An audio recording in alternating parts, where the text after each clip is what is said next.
My name is John. I'm from Sweden, and I'm an overclocker working on creating tools that overclockers can use to make their life a little bit easier or get a little bit higher frequencies. I think that was perfect. Yeah. My name is Peter. I'm originally from Belgium, but I've been living in Taiwan for more than 10 years now. I'm also an overclocker. Used to do the extreme overclocking, but nowadays I'm primarily doing overclocking guides and videos on YouTube. I think both me and Peter, we've been into overclocking for, well, not quite 20 years, but maybe 15. And both of us have kind of escalated this a little bit. So we got into extreme overclocking and competing online for like the #1 spot. Let's go again. 3, 2, 1, engaged. Okay.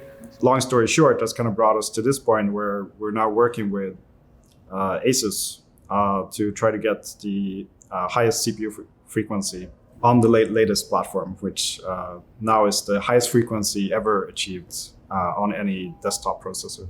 Within the universe of overclocking, there's a wide variety of why people do overclocking and what's the purpose. And so some people will do it for their daily rigs. They use water cooling and it needs to be stable for their gaming sessions. Then there's other people like here at Asus that are doing it because they want to get the top scores on the leaderboards. And then you have a small fraction of that are focused on getting world records. So the best performance achieved ever in a certain benchmark. But very recently with the Raptor Lake processors, all of a sudden we can go back and chase for the world record in CPU frequency. So I think was it last year that for the first time the CPU frequency world record was broken again after about 10 years. And then with the 13th gen, it was also the first time we got over 9 gigahertz. So that kind of refueled the enthusiasm to go and chase for even higher, right? The question is, how high can you really go?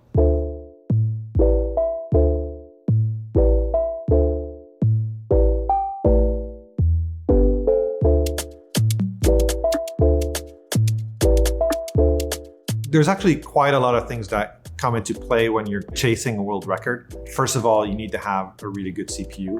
So there's a sorting process where you try to get as many samples as possible. You sort through them to find the ones that have maybe the highest potential. So it's not like you can sort through 1,000 chips, for example, and then say, well, we found the one. No, maybe you found a dozen that have high potential. And then of all of those CPUs, then you have to sort through all of the different cores inside the CPU. Find those cores that have the highest potential. And maybe from the dozen chips you maybe have 10 left, where you know that in those 10 chips, there are some cores that have really high potential. And then you have to start testing them with extreme cooling as well. If you want to have the highest CPU frequency, you also need the lowest possible temperatures. So then you go through another sorting process where you go out and try each CPU with low temperatures, you try different voltage settings, and maybe after that whole process, you have maybe, let's say, 5 or 10, maybe 5 cores over 2 or 3 CPUs that you say, okay, these are possible world record cores. And then you have to go to the next step and use even more exotic cooling than liquid nitrogen, liquid helium.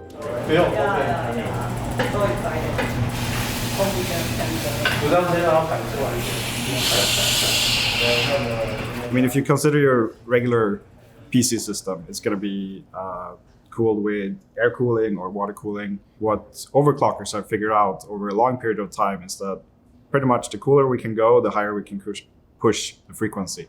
Like dry ice, for example, which is technically solid state. And that allows you to reach about -80 degrees Celsius. What we have taken to use as standard is called liquid nitrogen, which allows us to reach -196 degrees Celsius. And it's relatively easy to use, easy to get access to, and it's not very expensive either. So we're usually using liquid nitrogen to get very high frequencies because it still allows us to go to very low temperatures and to get the most out of the processor. Recently, we found that even liquid nitrogen is not quite enough. We can keep running liquid nitrogen, we can keep running the system the whole day, 8 hours without really many problems. And because if we can go to lower temperatures, we'll be able to get even higher frequency out of the processor. So we've been experimenting with using liquid helium, which is not so easy to get your hands on or cost effective to use. So we only really have an opportunity maybe one time a year to use a little bit of it to try to get the absolute maximum frequency we can out of a system. We have maybe the opportunity to use helium 1 hour for an entire year. 1 hour in a year, we can use it.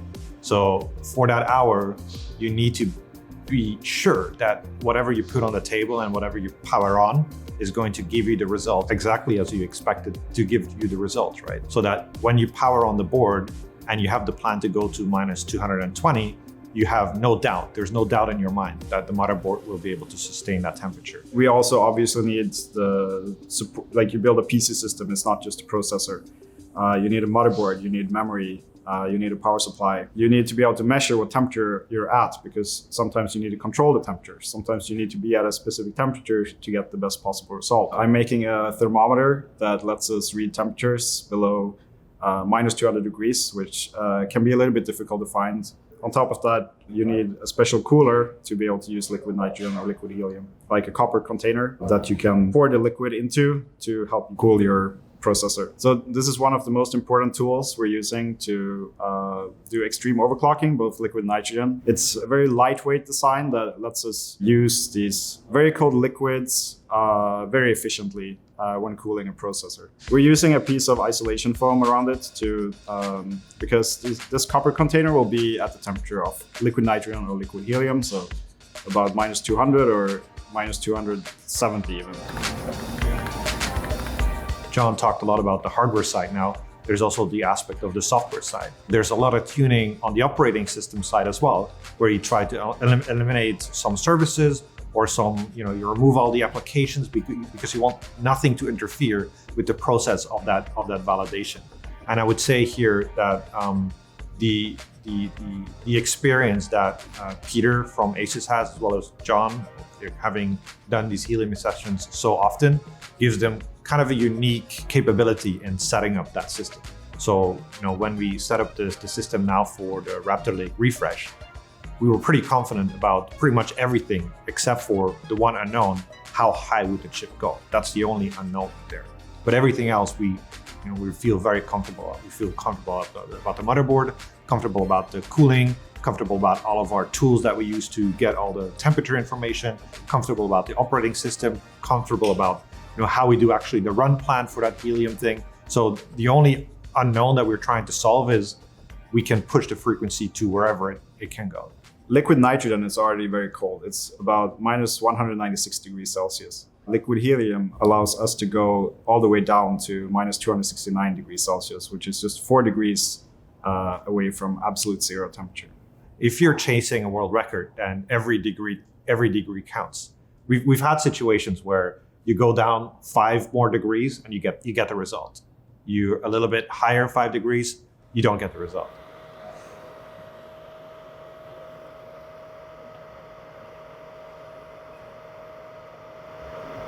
So what's the indicators on? They are not optimistic. The process of being officially recognized as having achieved the new world record means saving a so-called validation file, which checks certain parameters of the system to make sure it's actually operating at the frequency that it says it's operating at. A validation file is then uploaded to a website, which will perform all these checks. And if everything's in good standing, then it will be added to the list of new records. And unfortunately for us, we managed to save the file. However, when we uploaded the file, it wouldn't accept the new record. What we essentially do with this system is we run at the very edge. So we try to run the high frequency for the shortest time possible, for the shortest time that we need it. So we have this trick that we call slow mode. And in slow mode, we reduce the CPU frequency to as low as possible. And then when we want to go for the record, we disable slow mode, goes to the high frequency. And then when we think that we have the record, we go down again to slow mode, to the low frequency, because that's stable, right? Ready? Yep. 3, 2, 1, engage. Locked. During that period where we're at the high frequency, that's where we're trying to get that validation record. And the software will check what's the actual frequency during that time. And the actual frequency needs to be matching to the frequency that you set. Basically, it makes this comparison, right? So we went back and we calculated, and I think we were engaging slow mode again 100 milliseconds or less too fast. So the difference between the record and not record is 100 milliseconds or less.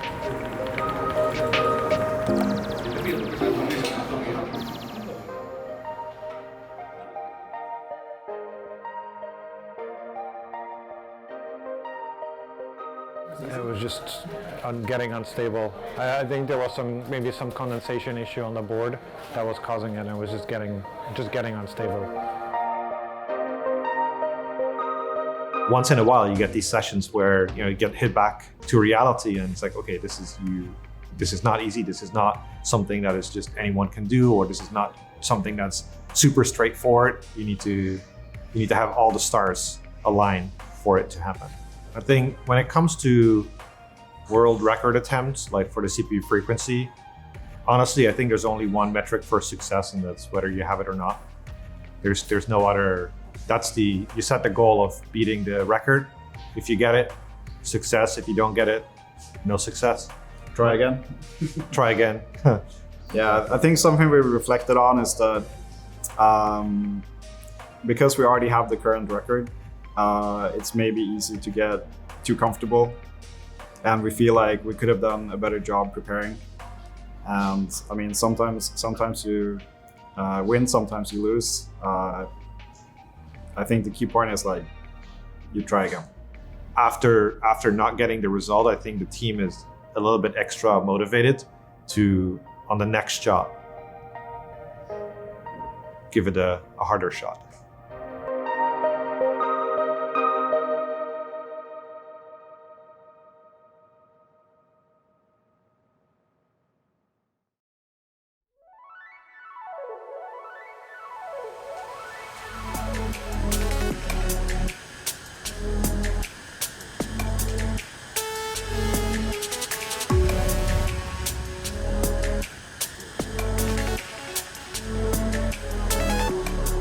We're going, guys.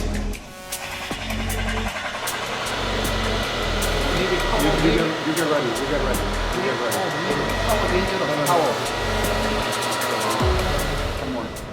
Still 10 more. Oh, what are you at? I'm at 240. Okay, Let's try that. let's try it. 3, 2, 1, engage. One more. Okay, try again. One more. 3, 2, 1, engage. Okay. One more. 3, 2, 1, engage. Long one. Now we should check the files, I think. But shouldn't we keep going? Should we check? Okay, check the files. Check the files. Sync, Flash track. Sync and move. Yeah. We got a lot of scores. Let's see.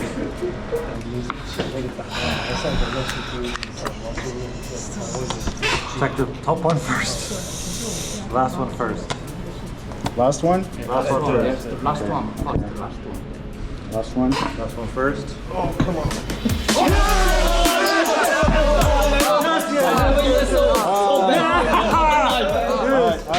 So we hit 9,043.9 megahertz, and it felt amazing. Felt, yeah, very big relief. It took a lot to get there. Yeah, definitely had to work the whole weekend to prepare for this result. We kind of knew we could get it from before, but still very evasive. After the last attempt, we made a list of all the things that we could have done better, even if it's like 0.5% better.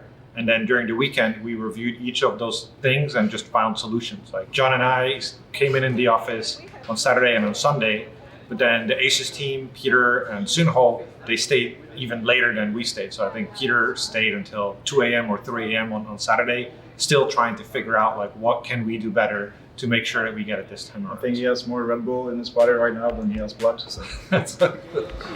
Thank you, guys. Yeah. Great job.